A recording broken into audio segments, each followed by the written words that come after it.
Tay, may tao po sa gilid ng banyo oh. Tingnan niyo po. Aswang! Aswang yun anak! Halika na! Pumasok na tayo. Ipaalam natin sa iba na may aswang dito. Nagsimula na. Nag-uumpisa na ang malagim na katapusan ng karamihan sa gabing ito. Aalis tayo anak sa baryong ito. Maganda ka na.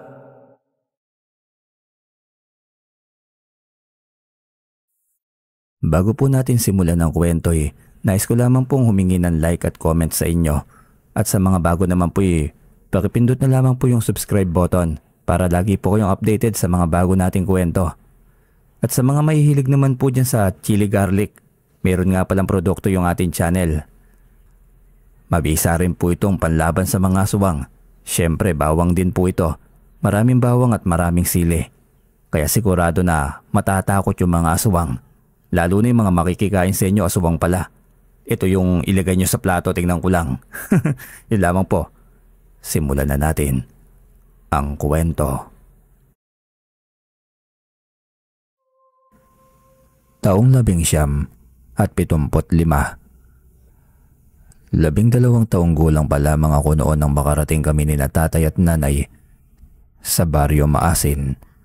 Ang Baryo Maasin ay matatagpuan sa isang liblib na lugar ng San Carlos. Nakagisnan ko na ang usap-usapan ng mga tao na kinakatakutan ng lahat ang Baryo Maasin. Ayon kina nanay at tatay ay pinamumugaran ng mga aswang ang nasabing baryo. Bilang isang magaling na kusinero, ay ilang beses na raw na may nagalok sa tatay ko para magluto tuwing sasapit ang piyesta sa nasabing baryo. Ngunit ni minsan ay hindi napapayag si tatay. Kahit na inaalok siya ng malaking halaga ay pumayag lamang ito para magluto, subalit palaging tumatanggi si tatay. Naniniwala kasi siya na maraming aswang ang naninirahan sa Baryo Maasin. Isang araw ay nagbago ang isip ni tatay. Nang isang umagi may dumating na pari sa aming bahay. Magandang umaga sa inyong lahat. Ako ang kura paroko ng bayang ito. Ako si Padre Dindo. Nabalitaan ko na isa ka daw pong mahusay na kusinero. Iimbitahan sana kita para maging tagaluto sa pamilya ng kapitan ng Baryo Maasin ngayong darating na piyesta sa kanilang baryo. Uwi ka ng pari. Hindi agad nakapagsalita si tatay ng mga sandaling yon. Si Padre Dindo pala ang nagmimisa sa piyesta ng Baryo Maasin at ayon pa nga sa kanya ay nagpatulong na ang kapitan para makumbinse si tatay na magluto sa piyesta. Alam ko po kung bakit ka nagdadalawang isip. Sa katunayan ay usap-usapan lang naman ng mga taong matatabilang dila ang tungkol sa mga aswang sa Baryo Maasin. Dagdag pa ni Padre Dindo. Sa kauna-unahang pagkakataon ay pumayag si tatay na magluto sa piyesta ng Baryo Maasin. Dahil naririnig ko ang pag-uusap nila, kaya nagkaroon ako ng ideya na sumama kay tatay. Kitang-kita ko naman ang takot sa mga mata ni nanay nang makaalis na si Padre Dindo. Batid ko na tutol siya sa pagbayag ni tatay na maging kusinero sa Baryo Maasin. Kinumpronta niya agad si tatay at tama ang hula ko na ayaw niya sa naging desisyon nito. Huwag ka nang masyadong maglala pa. Kaya ko naman ang sarili ko't nakahanda ako palagi sa mga katulad nila. Huwi ka ni tatay. Sinamantala ko ang pagkakataon na yon, kaya nagboluntaryo ako na sumama kay tatay. Sasama ako tatay, para naman may katuwang ka sa pagtatagdag ng mga karne doon. Sabat ko naman. Napatitig na matagal sa akin si tatay. Nagkatingin na sila ni nanay hanggang sa nanlaki ang mga mata ko nang tumango si tatay. Lalo namang natakot si nanay, sabay ilang ulit na pag-iling. Ayon kay nanay, masyadong delikado ang sumama sa ganoong lugar, lalo na sa katulad kong masyado pambata. Ngunit kinulit ko si nanay at kinumbinsi na kailangan ni tatay na makakasama. Hanggang sa wakas ngayon napapayag ko si nanay. Magkahalong kaba at takot ang aking naramdaman ng mga sandaling yon. Nananabik na akong makarating sa kinatatakutang baryo na yon at gusto ko na talagang makita ang mga taong naninirahan doon na sinasabi ng karamihan ng mga aswang. Kinabukasan ngayon naging bisita namin ng pinsan kong si Ate Joan. Kasama niya ang nobyo niyang si Kuya Raul. Malayo ang baryo ni na Ate Joan sa amin. Nagulat ako nang marinig ko ang usapan nila ni tatay. Malapit na pala silang ikasal at si tatay ang sadya nila para kuhanin ko si Nero. Naku, hindi yata't pagkakasabay pa ang kasal nyo sa piyestahan sa pupuntahan ko. Nakakompromiso na ako sa kapitan ng baryo Maasin ngayong darating na piyesta sa kanila. Nagkatinginan sina Ate Joan at Kuya Raul. Tila ba gulat na gulat sila at hindi makapaniwala sa mga sinabi ni tatay. Taga baryo Maasin po ako at sa darating na piyesta nga po ang aming kasal nitong si Joan. Malapit lang po ang bahay namin sa bahay ng kapitan sa amin na si Kapitan Poroy. Kaya pwede po kayong makapagluto rin sa amin. Tugon naman ni Kuya Raul. Iba yung kabang naramdaman ko ng mga sandaling yon. Pumasok sa isipan ko na baka aswang din si Kuya Raul at ang pamilya niya. Kampante lamang na nakatingin si Ate Joan kay tatay. Hindi ko alam kung batid ba niya ang tungkol sa usap-usapan sa baryo ng mapapangasawa niya. Hindi na nga nakatanggi pa si tatay. Palibhasay si Ate Joan ang pinakamalapit sa kanyang pamangkin, kaya pumayag na nga itong si tatay. Inimbitahan na rin nila si nanay na sumama sa baryo Maasin. Ayon naman kay Ate Joan ay hindi sasama si Tia Ason, ang kanyang ina, sa araw ng kanyang kasal. Nakaramdam ako ng awa sa kanya. Hindi pa rin pala siya napapatawad ni Tia Ason sa trahedyang nangyari sa pamilya nila ilang taon nang nakararaan. Nang dahil kasi kay Ate Joan ay nalunod ang ate niyang si Ate Rose. Iniligtas siya nito sa muntikang pagkakalunod sa dagat, ngunit si Ate Rose naman ang nalunod. Magmula noon ay si Ate Joan na ang palaging sinisisi ni Tia Ason. Napapaiyak na lamang si Ate Joan dahil 4 na kamag-anak lang namin ang sasama sa araw ng kasal niya. Hanggang sa narinig ko na pumayag na si nanay na dumalo sa kanyang kasal. Masayang masaya si Ate Joan ng mga sandaling yon. Niyakap niya ng maigpit si nanay at nagpasalamat. Sa kabila ng panganib na kakaharapin namin, ay masaya na rin ako para kay Ate Joan. Nang sumunod na mga araw ay nakita kong abala na si tatay. Naghahasa siya ng kutsilyo na siyang ginagamit niya sa tuwing may kompromiso siya. Ganun talaga si tatay. Gusto niya na nakahanda na ang lahat ng kakailanganin niya bago pa sumapit ang araw ng paglulutuan niya. Isang umaga'y kagigising ko lamang nang may maulinigan ako nag-uusap sa aming bakuran. Nagmamadali akong tumayo para tignan kung sino ang bisita. Napakunot ang noo ko nang makita kong kausap ni tatay si Lolo Egay, ang bantog na albularyo sa aming baryo. Dahan-dahan naman akong lumapit sa pintuan. Dinig ko na may kung anong itinuturo kay tatay si Lolo Egay. Narinig ko rin na pinag-uusapan nila ang baryo Maasin.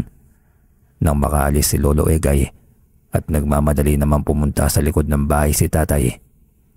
Nakita ko siyang nanguha ng maraming kalamansi, kaya napaisip ako kung para saan ang mga yon. Sumapit ang antidisperas ng piyesta sa baryo Maasin. Ganon din ang kasal ni na Ate Joan at ni Kuya Raul.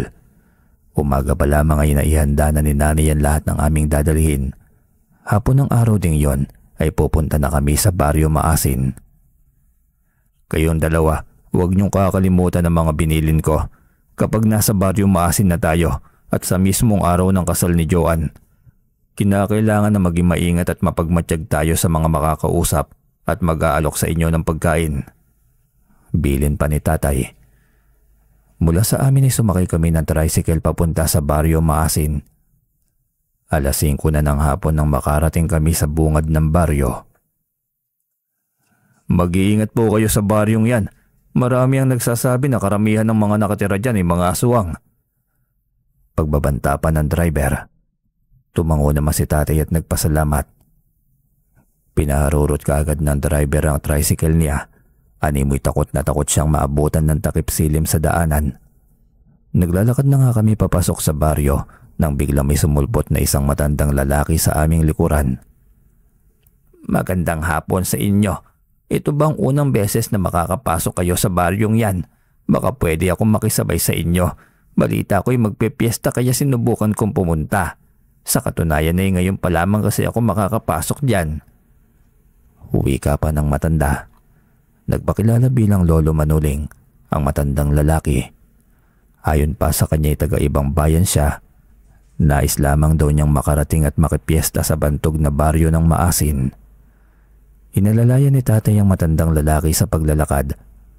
Palayan pala ang unang dadaanan papasok ng baryo, kaya sa pilapil kami na may bay. Napansin ko na tila hirap ang matandang lalaki dahil medyo makipot ang pilapil.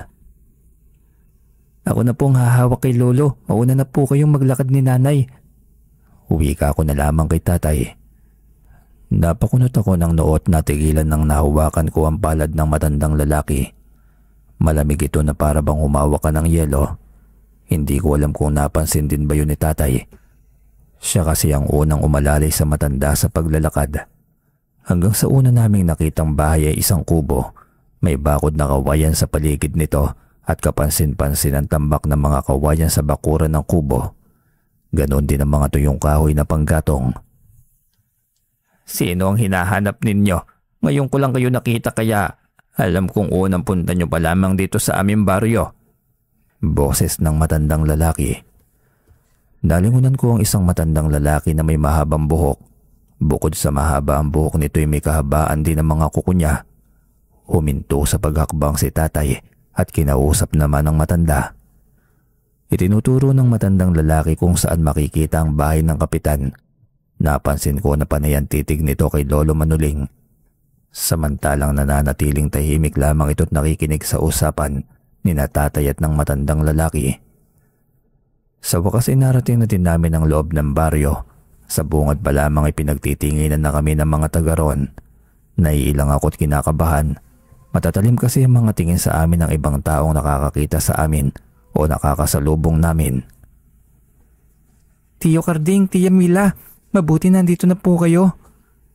Boses ni Ate Joan na nagpalingon sa amin. Nakatayo siya hindi kalayuan sa amin. Kasama ni Ate Joan si Kuya Raul at ang isang batang babae. Pinakilala niya sa amin ang batang babae na si Agnes, na kapatid naman ni Kuya Raul. Halatang mahiyain si Agnes pero nakangiti ito sa amin lahat. Napansin ko na napatingin si Kuya Raul kay Lolo Manuling. Naakay-akay ko naman. Maging si Ate Joan ay napatingin at tinatanong kung sino si Lolo Manuling. Biglang nagbago ang ekspresyon ng mukha ni Kuya Raul. Naging seryoso ito habang nakatitig kay Lolo Manuling. Napansin naman ni tatay ang nangyayari kaya nagpaalam na kina Ate Joan. Bueno, tutuloy na muna kami kina Kapitan.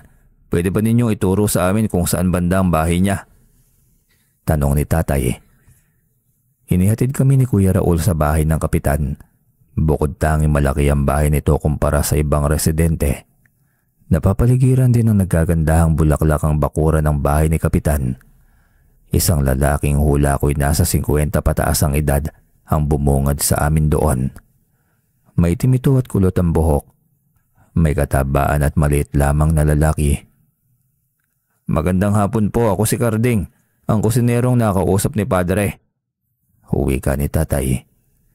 Parang nagulat si Kapitan at sinipat ang bawat isa sa amin. Pinakilala kami ni tatay kay Kapitan. Bahagya itong umiti hanggang sa nasulyapan nito si Lolo Manuling. Mabutit nakarating kayo sa baryo namin. Ikaw pala yung magaling na kusinero na sinasabi sa akin ni Padre. Uwi ka ni Kapitan Dolpo. Hindi naman na nagtanong pa si Kapitan tungkol kay Lolo Manuling, kaya naman hinayaan na ni tatay na kasama namin ito kina Kapitan. Tinawag ni Kapitan ang asawa niya at ipinakilala sa amin. Binigyan kami ng isang malaking kwarto ni Aling Dolor na asawa ni Kapitan. Kasama namin si Lolo Manuling na pumasok sa loob at nagpahinga sandali. Makalipas ang kalahating oras ay may kumakatok na sa kwarto. Nagmamadali kong binuksan ang pinto. Tumambad sa harapan ko ang bagong ligo na si Aling Dolor. Niyayaya niya kaming kumain ng hapunan. Tumayo na rin si tatay at nanay. Inalalayan ko naman si Lolo Manuling palabas ng kwarto. Naabutan na namin sa malaki at pahabang mesa si Kapitan. Nakaupo na rin ang 3 nilang anak na pawang kababaihan. Bagamat bumati at nakangiti ang 3 sa amin, may kung anong kabakong naramdaman sa paraan ng pagkakatitig nila. Kain lang kayo ng kain at huwag kayong mahihiya. Huwi ka ng Kapitan. Sinugundahan naman ito ni Aling Dolor. Inabutan pa kami ng tigi-isang pritong isda sa plato. Nakakailang ang katahimikan ng mga anak ni Kapitan. Patuloy lamang sa pagkain ng mga ito ngunit malikot ang mga mata na nakamasid sa amin. May nakahaing sinabawang isda, 3 putahe ng karne sa mesa. Napalunok ako ng sarili kong laway, tila ba kay sa sarap ng mga ulam na nakahain sa aming harapan. Napansin ko na halos hindi ginagalaw ni Lolo Manuling ang kanyang pagkain. Si tatay naman ay inilabas na ang kalamansi at diretsyong piniga sa sabaw ng isda na nasa kanyang plato. Nagkatinginan naman ang pamilya ni Kapitan, dahilan para sabay-sabay na tinapos ng magkakapatid ang kanilang pagkain. Halos kanin na lamang ang nakain ni Lolo Maning sa aming hapunan. Pinagpahinga na kami agad ni Kapitan para maaga ding magising si tatay sa madaling araw. Dahil sa madaling araw disperas ng piyesta nagkakatay ang mga tao. Hating gabi na ngunit hindi pa rin ako dinadalo ng antok. Marahil namamahay lamang ako kaya bumangon ako at nilingon ko ang tulog na sina nanay at tatay. Muntik pa ako mapasigaw ng malingunan kong nakaupo at nakatingin sa akin si Lolo Manuling. "Lolo, bakit gising ka pa po?" Tanong ko sa matanda. "Tulad mo'y namamahay rin ako." Napakunot naman ako ng noo. Paano niyang nalaman na namamahay ako? Marunong bang magbasa ng kung ano ang iniisip o nilalaman ng isipan ng isang tao, itong si Lolo Manuling? Nagkwentuhan lamang kami ni Lolo Manuling hanggang sa madaling araw. Nagising na rin si tatay bandang 3:00 ng madaling araw. Narinig na lamang namin ang halos sabay-sabay na pag-iiyakan ng mga baboy sa buong baryo. Nagpakati ng 4 na baboy at 2 kambing si Kapitan. Maraming tao ang tumutulong sa kanila. Sinilip ko sa kusina si tatay na naghahanda na ng mga rekado para sa iba't ibang putahe na lulutuin. Naging maayos at mabilis ang pagkatay sa mga hayop. Namalayan ko na lamang na marami nang nakasabit na karne sa kusina ni na Kapitan. Naging abala na si tatay. Tumulong na rin si nanay sa paghihiwa ng mga karne. Niyaya ako ni Lolo Manuling na maglakad-lakad sa bakuran ni na Kapitan. Malamig na simoy ng hangin na sumalubong sa amin nang makalabas na kami ni Lolo Manuling. Namangha ko dahil maganda ang pagkakaayos ng mga mesa at may tolda na sa bakuran ni na Kapitan. Palabas na kami ng tarangkahan ng may isang lalaki ang dumating. Nakatingin ito sa amin habang nakatayo siya sa labas ng tarangkahan. Seryoso ang lalaki at parang hindi marunong ngumiti. Hanggang sa tuloy-tuloy na pumasok sa loob ng bahay ni na Kapitan ng lalaki. Sinundan ko na lamang siya ng tingin. Tahimik naman na nakikiramdam si Lolo Maning. Pagkalabas namin ng bakuran, nakita ko na marami ng mga tao ang naglalakad sa kalye. Ang iba'y may pasan-pasan na mga karne, habang ang iba naman ay may daladalang timba at galon. Mag-aalas 6 na ng umaga ng disperas ng piyesta. Halos mapuno na ang bakuran ni na Kapitan sa dami ng mga bisitang dumating. Pinag-almusal muna ni na Kapitan ng suma ng mga bisita. Si nanay naman ang nagtitimpla ng kape para sa lahat. Mag-aalas 9 ng umaga nang dumating sina Ate Joan at Kuya Raul. Ipinagpaalam kami ni Ate Joan para makarating sa bahay ni na Kuya Raul. Si Lolo Maning, ako at si nanay ay magkasamang pumunta sa bahay ni na Kuya Raul. Katamtaman lamang ang laki ng bahay ni na Kuya Raul. Sinalubong kami ng mga magulang at kapatid nito. Napamaang ako nang makitang maayos ang kanilang bakuran. Maganda't maayos. Ayon sa dalaway doon idadaos ang kanilang kasal. May sayawan palang magaganap para sa huling gabi ng pagiging dalaga at binata ng mga ikakasal. Nakita ko na maraming alak na nakahilera sa isang mesa. Niyaya na kami ni Ate Joan para mag-almusal. Malagkit at bibingka ang nakita ko nakahain sa mesa. Natakam ako dahil paborito ko ang bibingka. Tulad ng nakaraang gabi halos hindi nagalaw ni Lolo Maning ang kanyang pagkain. Hanggang isang grupo ang dumating sa bahay ni na Kuya Raul. Malugod silang sinalubong ng mga magulang ni na Kuya Raul. Matalim ang mga tingin nila sa amin. Napansin ko na kami ang pinag-uusapan ng mga bagong dating at mga magulang ni Kuya Raul. Nakaramdam ako ng kaba. Dahil kakaibang ikinikilos nila. Napakislot na lamang ako ng tapikin ni Ate Joan ang aking balikat. Tinanong ako ni Ate Joan kung ayos lang daw ba ako. Inginuso ko naman sa kanya ang mga bagong dating at naguguluhan na tinanong niya ako kung bakit. Ate Joan, huwag ka sana magagalit sa sasabihin ko ha. Wala ka bang napapansin na kakaiba sa baryong to? Pabulong ko pang tanong. Nakita ko ang pag-iba ng ekspresyon ng mukha ni Ate Joanne. Nahuli kami ni nanay na nagbubulungan kaya lumapit na rin ito sa amin. Nagulat ako nang bumulong si nanay at pinag-iingat si Ate Joanne sa mga taong nakakasalumbuhan nito sa bahay ni na Kuya Raul. Kitang-kita ko ang pamumutla sa labi ng pinsan ko. Nakita ko na papalapit sa amin si Lolo Manuling. May bagay itong iniabot kay Ate Joanne. Suotin mo ang bagay na yan. Proteksyon ninyong mag-iina laban sa mga masasamang elemento sa paligid. Huwi ka ni Lolo Manuling. Gulat na gulat kami ni nanay nang marinig na sinabi niya yon. Dahil ang ibig nitong sabihin ay buntis na si Ate Joanne. Yumuko si Ate Joanne na para bang nahihiya sa amin. Inamin niya na 2 buwang buntis na siya kaya nagmamadali rin silang magpakasal ni Kuya Raul. Isang kulay itim na bagay ang ibinigay ni Lolo Manuling o pwede rin nating tawaging Lolo Maning. Kay Ate Joanne, itinago niya ito sa kanyang bulsa. Bilin pa ni Lolo Maning na kailangan na palaging daladala ni Ate Joanne ang bagay na yon. Tinawag na si Ate Joanne ni Kuya Raul. Naiwan kaming 3 ni nanay at Lolo Maning. Kumuha ko ng upuan at inalok si nanay at ang matanda. Nagmasid kami sa paligid at marami nang ang taong naglalakad sa kalsada ng Baryo Maasin. Bago sumapit ang tanghali ay may isa na namang grupo ang dumating sa bahay ni na Kapitan. Napag-alaman ko na mga kamag-anak palayo ni Aling Dolor, ang asawa ni Kapitan. Una kong napansin ang pagiging seryoso at tahimik ng angkan ni Aling Dolor. Nakakailang din ang paraan ng pagtitig nila sa akin. Mula sa kusina ay nakita kong lumabas si Lolo Maning. May daladala itong isang baso ng tubig. Nagtataka lamang ako dahil halos wala pang kinakain si Lolo Maning. Panay tubig lamang ang iniinom nito. 12:00 ng tanghali, bisperas ng piyesta sa Baryo Maasin. Nagumpisa nang magpakain sina Kapitan sa kanilang mga bisita. Tinawag kami ni nanay ngunit tumanggi si Lolo Manuling. Ayon sa kanya busog na busog pa siya at pinapauna na niya kaming kumain. Lahat ng kaharap ko sa mesa ay ang mga kamag-anak ni Aling Dolor na huling dumating. Kinakabahan ako sa pagiging sobrang tahimik nila. Tanging kalansingan lamang ng mga kubyertos ang naririnig ko sa mesa. Kaunti lamang ang nakain ko ng mga oras na yon. Nawalan ako ng gana na makaamoy ako ng kakaibang lansa. Tumayo ako at sinilip sina nanay at tatay sa kusina. Naabutan kong abala sa paghahalo ng iba pang putahe si tatay. Si nanay naman ay naghuhugas ng mga plato. Kumain na po kayo nanay, tatay. Ako na pong bahalang magbantay rito. Pumihit paharap sa akin si tatay. Nakaramdam ako ng awa sa kanya dahil mukhang pagod na siya. Bigla naman pumasok sa kusina ang isang may edad na lalaki. Namukan ko siya't nang dumating sa bahay ni Kapitan. Siya ang ama ni Aling Dolor na asawa ni Kapitan. Iwas na madigit sa mga kalamansi ang matandang lalaki.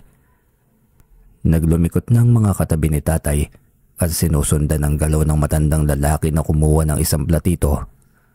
Palabas na ang matanda sa kusina nang dumating naman si Aling Dolor. May ibinulong si Aling Dolor sa matanda. Pagkatapos ay magkasabay na silang lumabas sa kusina. Lumapit sa amin si nanay at bumulong na mag-iingat daw kami.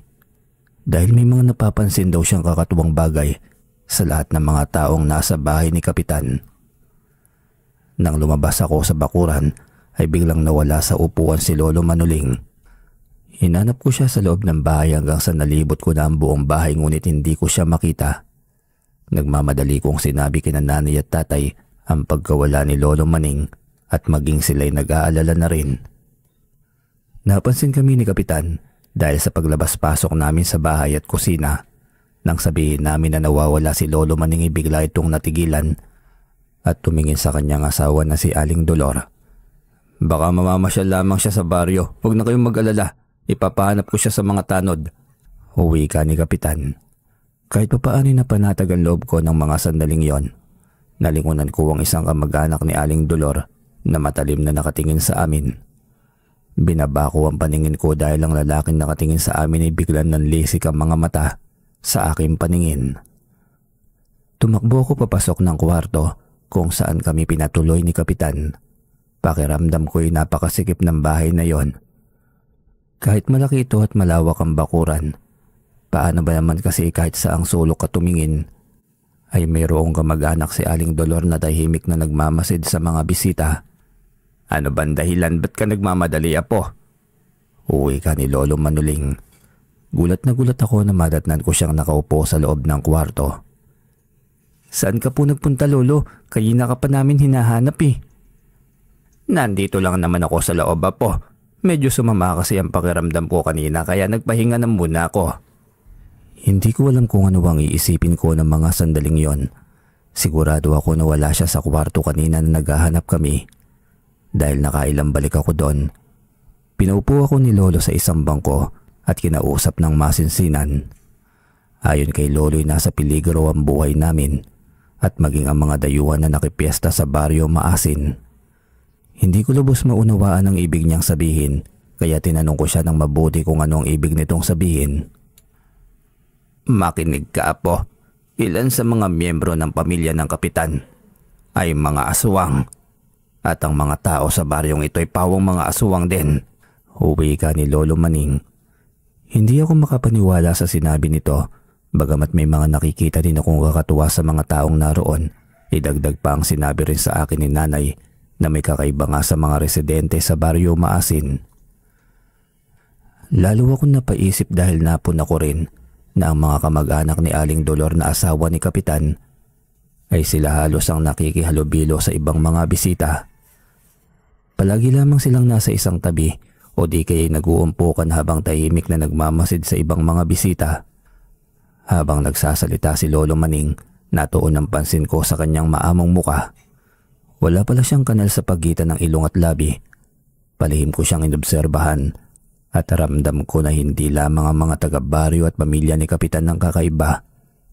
Maging si Lolo Manuling ay ganoon din. Nagpaalam na ako kay Lolo Manuling. Naguguluhan ako't natatakot at itinanim ko na lamang sa aking isipan na kailangan kong magpakatatag. Tulad ng sinabi ni Lolo Maning na nasa panganib ang buhay naming lahat, mas kinakabahan ako kapag sumapit na ang dilim.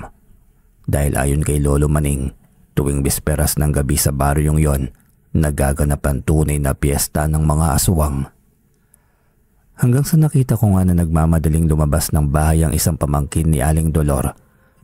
Tingin ko'y mayroon siyang hinahanap sa mga kamag-anak nila, kaya pasimple din akong lumabas ng pinto at nagkunwaring hinahanap ko pa rin si Lolo Maning. Mula sa labas ng pintuan ay nakita ko ang pamangkin ni Aling Dolor na kausap si Kapitan. Ilang sandali pa'y magkakasunod na silang naglakad papunta sa loob ng bahay, kaya pasimple akong gumilid dahil nakaharang ako sa daanan. Napansin ko ang bahagyang pagdilim ng aura ng mukha ni Kapitan. Animoy galit ito kaya naman nagmamadali akong sumunod sa kanila. Sa kusina sila pumunta kaya naisip ko kaagad sina Nanay at Tatay. Naabutan ko sa kusina na kinakausap ni Kapitan si Tatay. Nasa tabi ni Kapitan ang pamangkin ni Aling Dolor. Si Nanay naman ay naguhugas pa rin ng plato. Napasulyap sa akin si Nanay at tumango na makahulugan. Dinig ko na humingi ng pasensya si Tatay kay Kapitan. Napakunot naman ako ng aking noo nang makita ko na tinatanggal ni Tatay sa mesang pinaglalagyan niya ng mga lutong putay ang mga kalamansi sa plato. Mula sa kinatatayuan ko'y nakita ko ang nakabukas na takip ng malaking kaserola. Kaluluto pa lamang halos ng dinuguan. Napalunok ako at natakam nang umalis na si Kapitan at pamangkin ng kanyang asawa. Nagmamadali akong lumapit kay Tatay. Lumapit din si Nanay na para bang may pag-aalala sa mukha nito. Napagsabihan pala ni Kapitan si Tatay. Pinapatapon nito ang lahat ng kalamansing daladala niya. Binulungan ko sina Nanay at Tatay na nasa kwarto lamang pala si Lolo Manuling. Nanlaki ang mga mata ni Nanay dahil wala naman ang matanda kanina sa paghahanap namin sa kanya. Nagkatinginan kaming tatlo. Pagkatapos ay may sinabit sa akin si Tatay. Isang kakaibang klase ng palawit na ilagay ko daw sa aking bulsa. Pinapupuntahan niya sa akin si Ate Joan. Pinasabi ni Tatay na pagkatapos niyang maluto ang lahat ng putahe, doon kina Kapitan ay pupunta na kami sa bahay ni Kuya Raul para doon naman siya magluto. Muntik ko nang mabunggo si Aling Dolor nang lumabas ako ng kusina. Hindi ko mawari pero kinabahan ako dahil nakita kong seryoso siyang nakatingin sa akin. Humihingal ako nang marating ang bahay ni na Kuya Raul. Mas dumami ang mga tao sa bahay ni na Kuya Raul Maging sa kalsada ng baryo na tanaw mula sa bahay ay mas marami ang kapal ng dami ng tao. Pumasok ako sa loob ng pintuan. Hinanap ng mga mata ko si Ate Joanne. Ngunit napakunot ng noo ko nang makita kong duguan ang kamay ng ama ni Kuya Raul. Kalalabas lamang nito mula sa kusina ng bahay. Kinabahan ako ng gusto at gusto kong makita si Ate Joanne. Nagkakagulo ang mga kamag-anak ni Kuya Raul nang makapasok ako sa kusina. Lalo pa akong kinabahan at natakot nang makita ko nakaupo sa isang bangko si Ate Joanne at wala itong malay. Sa tabi niya nakaalalay si Kuya Raul at lalo pa akong nawindang nang makita ko may patay na itim na aso sa kanyang paanan. Inatake doon ng aso si Ate Joanne. Mabutit nakita agad ng ama ni Kuya Raul ang nangyari. Napas lang nito ang aso. Kinilabutan ako nang matitigan ko na patay nga ito. Animoy kakaiba ang mukha nito kahit patay na. Nilapitan ko si Ate Joanne at sinipat ang mga kamay at paa. Nakakaramdam ako ng awa para sa aking pinsan. Kahit wala itong malitaw ay baka sa mukha niya ang takot. Marahil ay nag-aalala ito ng gusto sa sanggol na nasa sinapupunan niya.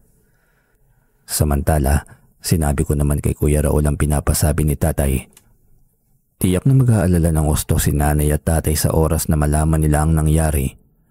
Pabalik na ako sa bahay ni Kapitan nang harangin ako ng ama ni Kuya Raul.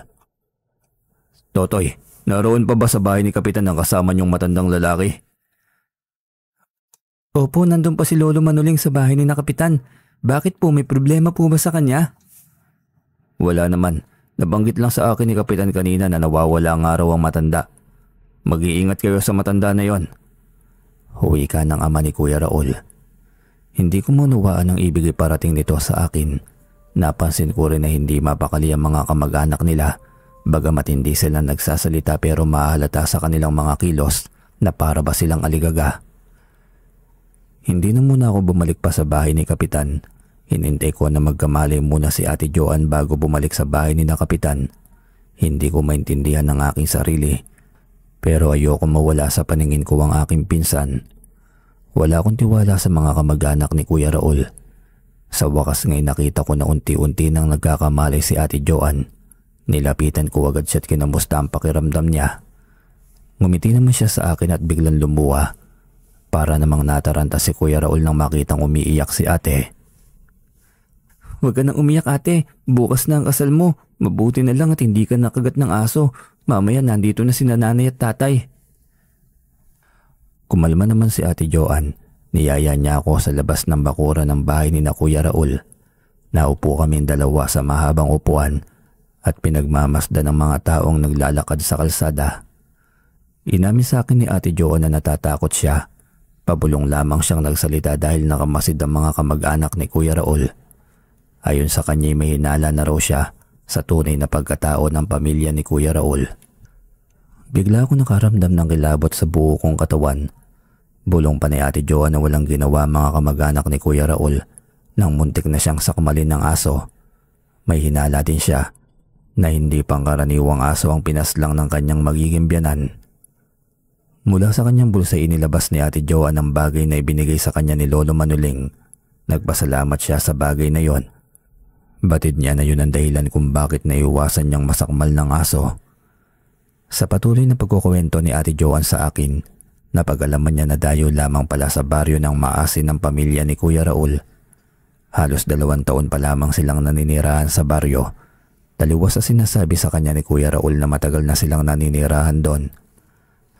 Nakaramdam naman ako ng pagkabag sa aking pinsan. Kung totoo man ang hinala namin na aswang nga ang pamilya ni Kuya Raul, ibig sabihin na ang sanggol na pinagbubuntis ni Ate Joanne ay may posibilidad na aswang din. Nahinto lang kami sa pag-uusap nang dumating na sina nanay at tatay. Hindi nila kasama si Lolo Manuling. Dahil bigla na naman daw itong nawala sa bahay ni Kapitan. Nagpaalam ako saglit kina nanay at tatay. Tumakbo ako pabalik sa bahay ni Kapitan para hanapin si Lolo Manuling.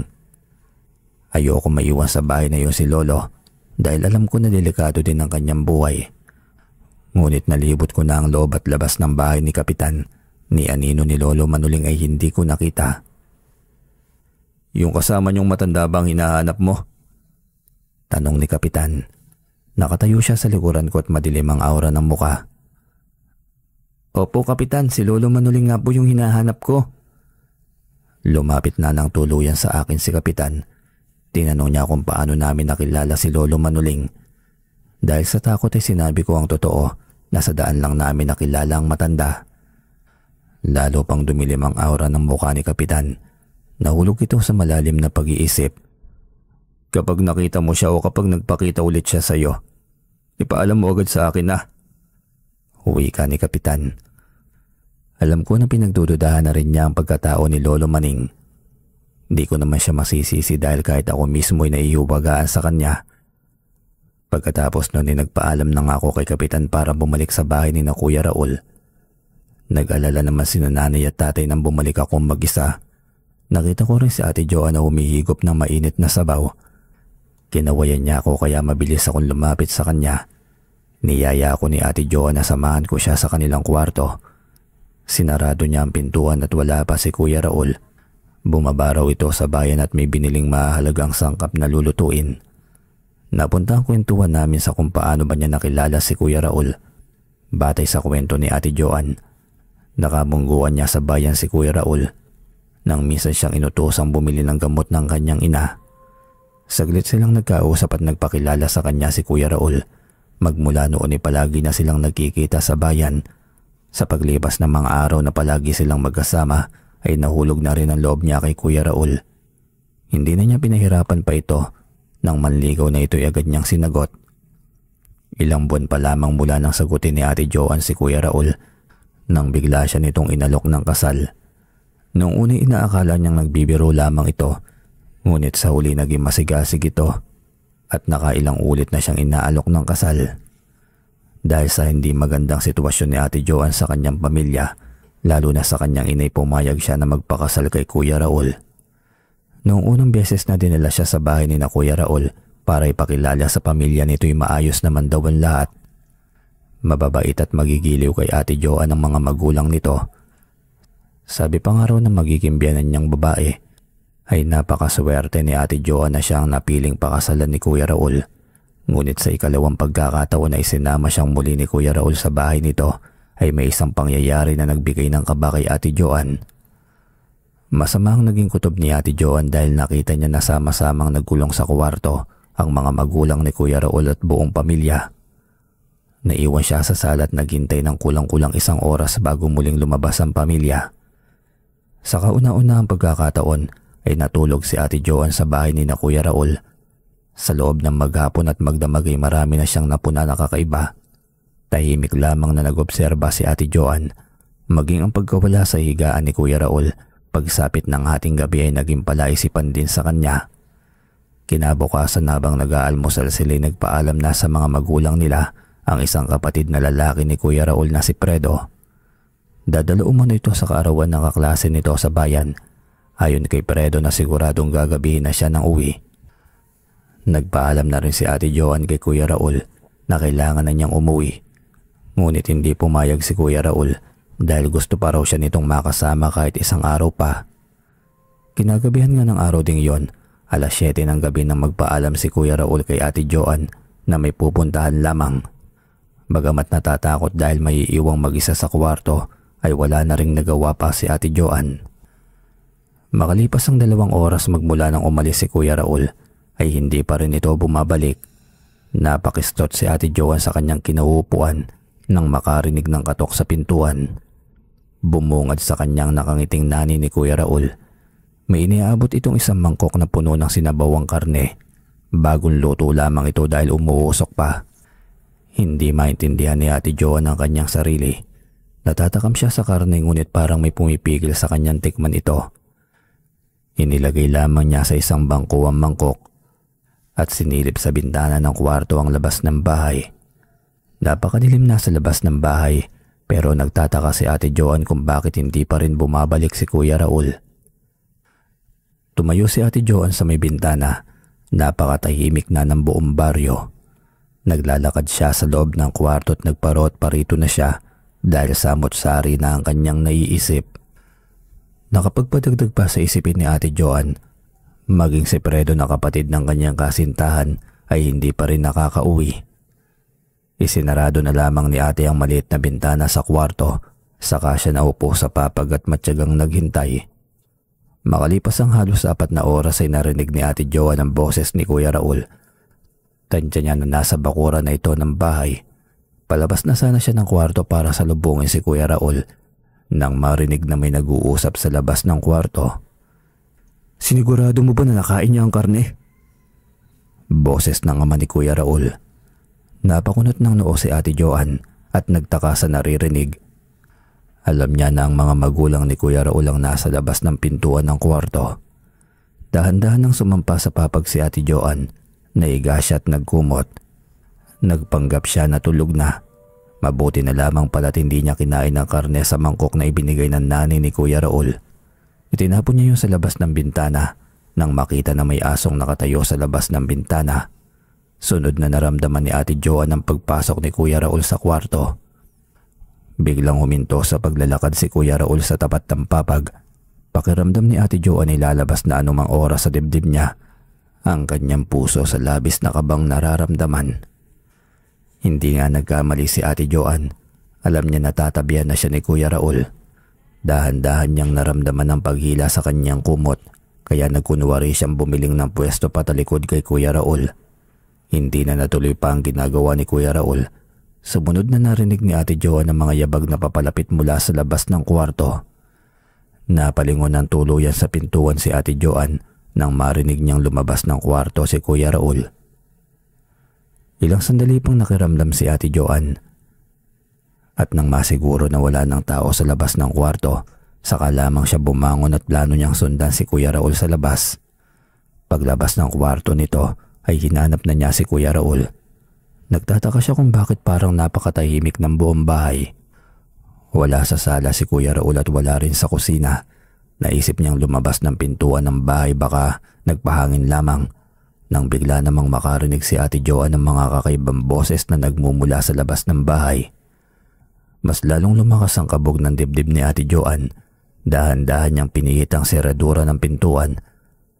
At gano'n na lamang ang pagkagulat niya nang tumambad sa kanyang paningin ang hindi mabilang na mga taong nakasuot ng itim sa labas ng bahay. Animoy mga nagdarasal ang mga tao habang may hawak-hawak na itim na kandila. Nanginig ang mga tuhod ni Ate Joan. Halos maihina siya sa sobrang takot. Kitang-kita niya sa grupo ng mga tao si Kuya Raul. May hawak itong isang inahing manok habang ang ama naman nito ay may hawak na kutsilyo. Gustong-gusto nang lumabas ni Ate Joan para tumakas, ngunit kinakabahan siya na baka lalo lamang siyang mapahamak. Hanggang sa nakita na ni Ate Joan na ginigilitan ng leeg ng ama ni Kuya Raul ang manok. Pagkatapos ay sinahod sa isang tabo ng ama ni Kuya Raul ang dugo nito. Lumapit ito sa isang babaeng nakasuot ng pulang damit at pilit na pinapainom ang dugo ng manok. Ganun na lamang ang pagkawindang ni Ate Joan nang lumapit ang isang lalaki sa babaeng pinapainom ng dugo. Si Peredo ang kapatid ni Kuya Raul. Pinakita sa lahat na ang babaeng yon ay ang kanyang nobya. Hindi na kinaya pa ni Ate Joan ang nakikita. Nagmadali na siyang pumihit pabalik ng kwarto. Nang masagi naman ng paa niya ang sungkaan na nakalagay sa gilid ng upuan ng sala. Alam ni Ate Joan na narinig sa labas ng ingay. Kaya nagtalokbong agad si Ate Joan at nagpanggap na tulog. Ilang sandali pa nang maramdaman niya na bumukas ang pintuan ng kwarto at lumapit agad sa papag niya si Kuya Raul. Tinapik siya nito sa hita at pilit na ginigising. Simpleng t-shirt at short na lamang ang suot ni Kuya Raul nang makita ni Ate Joan. Umanga siya sa bilis nitong magpalit ng damit. Tinanong agad si Ate Joan ni Kuya Raul kung lumabas ba siya ng kwarto. Pupungas-pungas naman ito kunwari na tumingin siya sa nobyo. Umiling siya at sinabi na pasensya na at nakatulugan na niya ang paghihintay sa pagbabalik nito. Nakita ni Ate Joan sa mukha ng nobyo ang pagdududa. Ilang sandali pa muli siya nitong pinabalik sa higaan. May gagawin lamang daw saglit si Kuya Raul. Sinundan na lamang ng tanong ni Ate Joan ang nobyo. Nang masiguro na nakalayo na si Kuya Raul, ay saka lamang umiyak ng umiyak si Ate Joan. Di yati nagkamali siya sa pagpapakilala kay Kuya Raul. At ang masakit pa roon ay may nangyari na sa pagitan nilang dalawa. Nagdasal ng taimtim si Ate Joan na sana'y wag magbunga ang kanilang ginawa. Madaling araw na nang maramdaman ni Ate Joan ang pagpasok ni Kuya Raul sa kwarto. Tumabi ito sa kanya tilang sandali lamang ay tulog na si Kuya Raul. Alas 5 ng umaga ay bumangon na si Ate Joan. Nadatnan niyang nagiinit na ng tubig sa kusina ang ina ni Kuya Raul. Binati niya ang ginang at nagpaalam na mag-isa na lamang siyang bababa sa bayan. Pagkatapos magkape, nagpaalam na si Ate Joan. Tulog na tulog din ang ama ni Kuya Raul na nasa sala pa natutulog. Habang nasa daan ni napalingon si Ate Joan. Ramdam niya na may sumusunod sa kanya.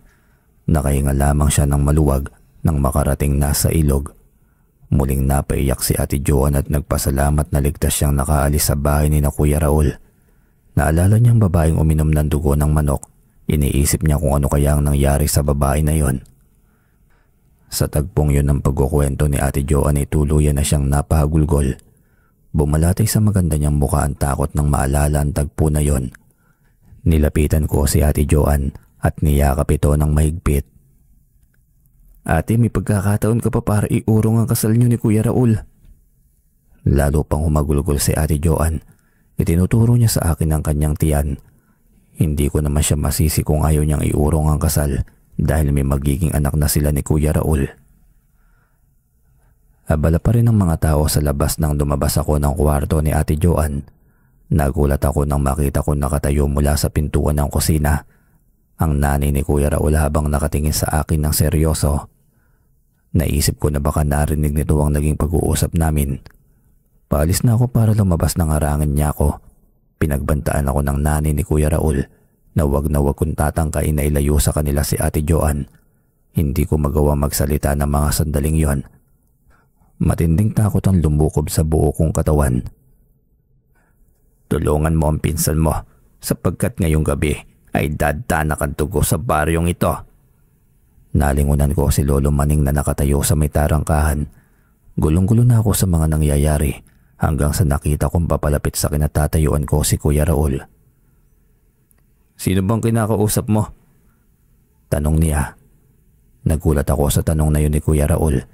Hindi ba niya nakikita si Lolo Manuling, ang kausap ko? At nang lumingon nga ako sa may tarangkahan ay bigla na lamang na naman itong nawala. Wala po, Kuya Raul. May nakita lang akong gagamba sa puno ng bayabas na ito. Ganun ba? O sige, papasok na muna ako sa loob. Huwag kang lalayo ha, paggabi na. Naiinis akong pagmasdan. Dahil nakabantay sa labas ng bahay ang mga kamag-anak nito.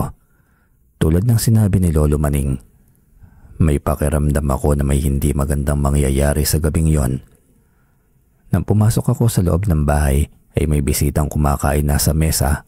Ang nanay ni Kuya Raul ang nag-aasikaso sa mga bisita hanggang sa nakita kong pumasok na rin sa kusina si Kuya Fredo. Animoy tuwang-tuwa ito na marami silang bisita. Dahan-dahan ako naupo sa isang tabi. Naaawa ako sa babaeng bisita at kailangan kong mag-isip. Paano ko matutulungan ang pinsan ko at ang lahat? Walang kamali-mali ang ibang bisita sa labas na nagbabadyang panganib sa kanilang buhay. Mula sa loob ng bakuran ay lumabas ako ng tarangkahan. Naglakad-lakad ako at sinubukang hanapin si Lolo Manuling habang nag-iisip na rin sa mga susunod ko pang dapat na gawin. Namalayan ko na lamang na nasa tapat na ako ng bahay ni Kapitan. Mula sa madilim na bahagi ng tarangkahan ay mabilis ako nakapasok sa bakuran ni na Kapitan. Hanggang sa may nakita akong dalawang figura na nag-uusap sa hindi kalayuan ng kusina. Sina Aling Dolor at ang ama niya lamang palang masinsinang nag-uusap sa dilim. Paalis na sana ako para bumalik sa bahay ni na Kuya Raul. Nang may isang babae ang tumayo mula sa mesa na nasa bakuran ng bahay. Dire-diretso ito sa likod ng bahay. Nagdaka ako dahil bigla na lamang nawala sa kinatatayuan nila sila Aling Dolor at ang ama niya.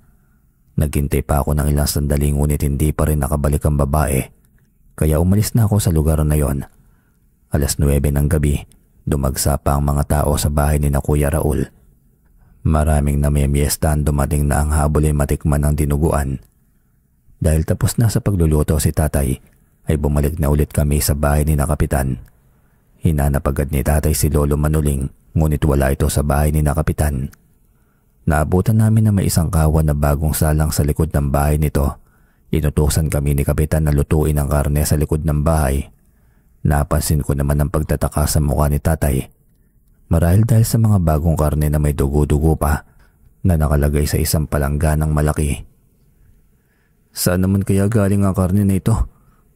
Nalinis ko na lahat ng karne bago tayo pumunta sa bahay ni Raul. Wika ni tatay. Gulat na gulat kami nang biglang lumitaw sa harapan namin si Lolo Manuling. May iniaabot itong isang supot kay tatay. Hindi karaniwang karne ang nasa harapan mo. Mag-iingat kayo dahil marami pa ang susunod. Gamitin mo ang ibinigay ko sa iyo para makalabas kayo ng ligtas sa baryong ito. Wika ni Lolo Manuling. Nagsasalita pa sana si tatay ngunit bigla na naman itong nawala. Tumingin ng diretso sa mga mata ko si tatay at sinabi na para daw siyang masisiraan ng ulo sa mga nangyayari. May himig pagsisisi sa kanyang boses kung bakit pati tinanggap niya ang alok ng pari upang maging kusinero ni na kapitan. Kitang-kita ko ang panginginig ng kamay ni tatay ng damputin ng karne. Tinadtad niya ito para sa bulalo na pinapaluto ni kapitan. Maya-maya pa'y may lumapit na isang lalaki sa amin. Mawalang galang na po. Kanina ko pa hinahanap ang asawa ko pero hindi ko siya makita. Baka po napansin ninyo. Mangiyak-ngiyak na tanong nito. Naalala ko ang babaeng nakita ko na pumunta sa likod ng bahay ni na kapitan. Ganon din ang bigla ang pagkawala ni na Aling Dolor at ang ama nito habang nag-uusap. Masama ang kutob ko sa karne na hinihiwa ni tatay. Yung asawa mo po ba yung nakasuot ng bulaklaking duster? Mahaba't kulot yung buhok? Namilog ang mga mata ng lalaki na marinig ang tanong ko. Oo, tama. Siya nga si Carol yung asawa ko. Saan mo siya nakita? Itinuro ko ang likod bahay kung saan ko nakitang pumunta ang babae. Nasilip ko siya nang pumunta ako sa harap ng tarangkahan ni na kapitan. Tumakbo na ang lalaki papunta sa direksyong sinabi ko ngunit bumalik din dahil wala naman daw doon ang kanyang asawa. Nabigo ang lalaki nang bumalik. Wala doon ang asawa niya. Lulugo-lugo itong lumabas sa tarangkahan para hanapin ang kanyang asawa. Mag-alas 11 na ng gabi. Nakita ko na marami na ang lasing sa mga bisita ni na kapitan. Gising pa si nanay at tatay at nagpapahinga lamang sa kwarto. Narinig ko sa kanila na huwag kaming matutulog sa buong magdamag dahil nag-aalala si tatay sa naging babala ni Lolo Maning. Nagpaalam ako kina nanay na iihi lamang. Nakasunod agad sa akin si nanay. Papunta na kami sa banyo na nasa labas ng bahay ng mamataan ko si na kapitan at ang 3 niyang anak na babae. Kakapasok lamang ng 4 mula sa labas ng kusina. Napakadilim sa labas ng bahay kaya nagtataka ako kung bakit wala silang daladalang gasera. Huminto sandali sa harapan namin ng mag-ama bago tuluyang pumasok sa loob ng kanilang bahay. Nagmamadali na kami lumabas ng kusina ni nanay. Pakiramdam ko'y puputok na ang pantog ko ngunit bigla akong napataras ng may isang lalaki akong nakita na parabang hirap na namimilipit sa gilid ng banyo. Nay, may tao po yata doon sa gilid ng banyo. Pumwesto si nanay sa harapan ko, tinakpan ng katawan ko. Nagulat ako nang marinig ko si nanay na pinapapasok na niya ako sa bahay at pinapatawag din niya si tatay. Kitang-kita ko nang lumapad ang balikat ng lalaki dahil may kadiliman sa bahaging yun ng banyo kaya hindi ko makita ang kanyang muka. Pinagtabuyan ako ni nanay para pumasok sa loob ng bahay lalo pat biglang nanigas sa mga kamay ng lalaki. Sunod kong nasaksihan ang paghaba ng mga kuko nito hanggang sa biglang bumaling sa kinatatayuan namin ni nanay ang ulo ng lalaki. Nanlilisik ang kanyang mga mata at anumang sandali ay susugurin na kami nito. Aswang! Nay! May aswang! Halika na po, pasok na tayo! Kailangan nating ipaalam sa iba na may aswang! Hinila ko na ang kamay ni nanay bago pa tuluyang nakakapit sa amin ang nilalang. Pagdating sa sala ng bahay ay nahuli kong nakatingin sa amin si Aling Dolor. Sinalubong ko ang kanyang mga tingin. Kitang-kita ko ang kakaibang kislap at talim nitong tumingin. Marahil napansin na nito ang pagmamadali sa kilos namin ni nanay. Dumiretso na kami sa kwarto at nalingunan ko pa na nagmamadaling tumayo si Aling Dolor. Saka lumabas ito ng bahay. Kinuwento ni nanay kay tatay ang amin nakita. Mabilis na kumilos si tatay. May mga bagay siyang kinuha sa dala niyang bag. Sinasabi ko na nga bang tama ang hinala ko. Maraming ang aswang sa baryong ito. Lumabas ulit ako ng bahay at pumunta sa bakuran. Batid ko na may masama nang nangyayari sa buong baryo. Nagkataon lamang na malakas ang tunog ng tugtog sa plaza ng baryo. Simula na. Nag-uumpisa na ang malagim na katapusan ng karamihan sa gabing ito. Muntik na ako mapasigaw nang biglang may nagsalita sa aking gilid. Si Lolo Manuling ay malungkot na nakatanaw sa akin. Pinag-iingat niya kami ni nanay at tatay. Kailangan na makalabas kami ng baryo bago pa abutin ng bukong liwayway. Aalis na tayo anak sa baryong ito. Ihanda mo ng mga dadalhin mo. Huwi ka ni tatay. Nakita ko na magkatabi sila ni nanay habang nakatayo. May inilabas na kung ano sa kanyang bulsa si tatay. Binulungan ko siya na huwag papahalata dahil nakita ko na papalapit na sa amin si Kapitan.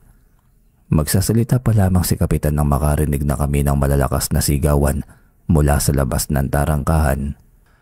Naalarma si Kapitan at mabilis na pumasok sa loob ng bahay. Nagtago kami ni nanay at tatay sa gilid ng bahay ni Kapitan nang biglang may humablot sa buhok ni nanay. Isang babae na nanlilisik ang mga mata ang nakita namin.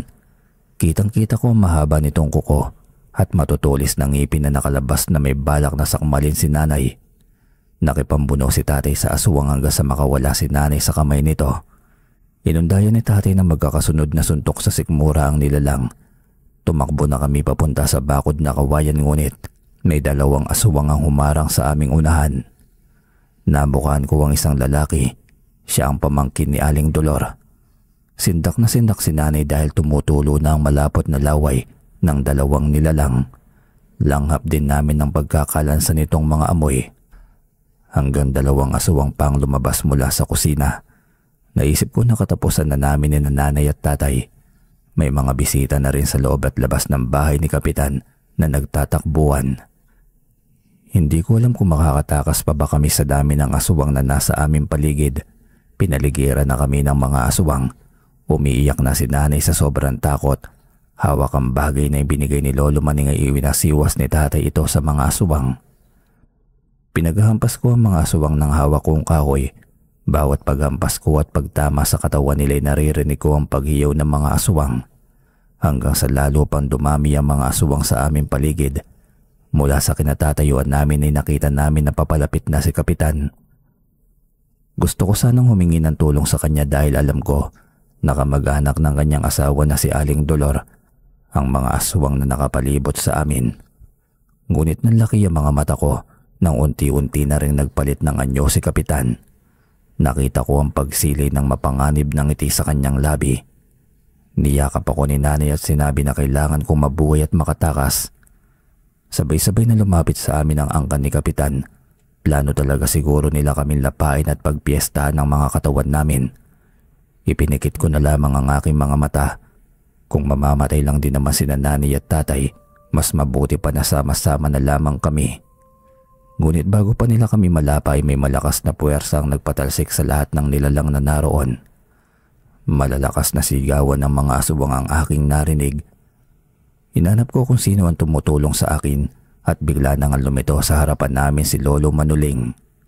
Nakalutang sa lupa si Lolo Maning habang may tungkod na hawak-hawak at nakatutok sa itaas. Mabilis niyang ibinagsak sa lupa ang dulo ng tungkod na nagpaigik sa mga aswang na nakahandusay. Nagdakbuhan palayo ang mga nilalang na nakabawi na ng lakas. Nakita ko ang ibang aswang na galit at umiiyak sa nakikitang pagkagapi ng kanilang angkan. Wala nang nagawa pa ang pamilya ni Kapitan. Nagtakbuhan sila palabas sa bakuran at sa kalsada ng bibiktima ng mga taong namimiesta. Nilapitan ko si Lolo Maning at nagpasalamat sa napakalaking tulong na ginawa niya sa amin. Kumpirmado, hindi nga ordinaryong tao si Lolo Maning. Sinabi niya na rin sa amin na nasa mabuting kalagayan na si Ate Joan. Huwag kayong mag-alala. Nakakulong na ang angkan ni Raul. At maging si Raul ay kasama sa parusa. Nasa kanila na si Joan kaya ligtas na silang mag-ina. Huwi ka ni Lolo Manuling. Gulat na gulat kaming tatlo nang sabihin nito na isa siyang engkanto. Sinadya raw niya talagang pumunta sa piyesta ng maasin. Sa pag-asa na makikita niya ang isang prinsipe na malapit sa kanya. Ang sinasabing prinsipe ay naglaya sa kaharian nila at nabalitaan na napadpad sa Baryo Maasin. Nabigo naman si Lolo Manoling na hindi makita ang kanyang apo. May pakiramdam siya na nakatunog ito na darating siya, kaya mabilis itong nakapagtago. 3 buwan nang nakararaan magmula nang makarating kami sa Baryo Maasin. Sa likod ng bahay namin nagtayo ng bahay sina Ate Joan at Kuya Raul. Pinalaya kasi ni Lolo Manoling si Kuya Raul mula sa kulungan na siyang gumawa para sa lahat ng aswang na nahuli noong bisperas ng piyesta ng Baryo Maasin. Matuling lumipas sa mga buwan, madaling araw noong nagulantang kami sa lakas ng pagsigaw ni Kuya Raul. Kumakatok ito ng malakas sa pintuan namin kaya halos sabay-sabay kaming tumayo sa higaan ni nanay at tatay. Tulungan niyo po kami, tiyo. Si Joan manganganak na po siya. Tarantang wika pa ni Kuya Raul. Nagtakbuhan kami ni nanay at tatay papunta sa bahay nila. Papasok pa lamang kami sa pintuan ng bahay nila na makarinig kami ng uha ng isang sanggol. Umiyak si Kuya Raul na maabutan namin si Ate Joan na nakapanganak na pala. Isang sanggol na babae ang isinilang nito. Napakaganda't kulay bughaw ang mga mata na dilat na dilat. Nako, kita na ninyo. Manang-mana sa lolo niya ang mga mata ng anak niyo ha. Uwi ka ni tatay. Napangiti na matamis si Kuya Raul at daan-daang kinarga ang sanggol. Nagkatingin na naman kami na makita ang kulay pulang marka sa braso nito hanggang sa bigla na lamang umiyak ng malakas ang sanggol. Animoy titig na titig ito sa kanyang uluhan. Nanlaki ang mga mata namin nang biglang lumitaw sa harapan namin si Lolo Manoling. Biglang huminto sa pag-iyak ang sanggol at nang titigan na ito ni Lolo Manoling sa mga mata ay bigla na lamang itong humagikik na kala mo bang kinikiliti. May pulang marka ka sa braso. Patunay na isa kang dugong bughaw na engkanto. At dahil ikaw ang bagong prinsesa ng ating kaharian, tanggapin mo ang unang regalo mula sa kaharian ng mga engkanto.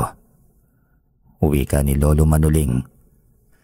Isang maliit na korona na napapalamutian ng ginto ang biglang lumutang sa ulunan ng sanggol. Pinangalanan ni Lolo Manoling na si Prinsesa Habaya ang sanggol. Ngumiti ito na para bang naiintindihan niya ang mga nangyayari. Maraming salamat po Lolo sa kabutihan ninyo sa amin, lalo na sa pagkilala mo bilang prinsesa ng ating kaharian sa anak ko, kahit kalahati siyang tao. Uwi ka ni Raul.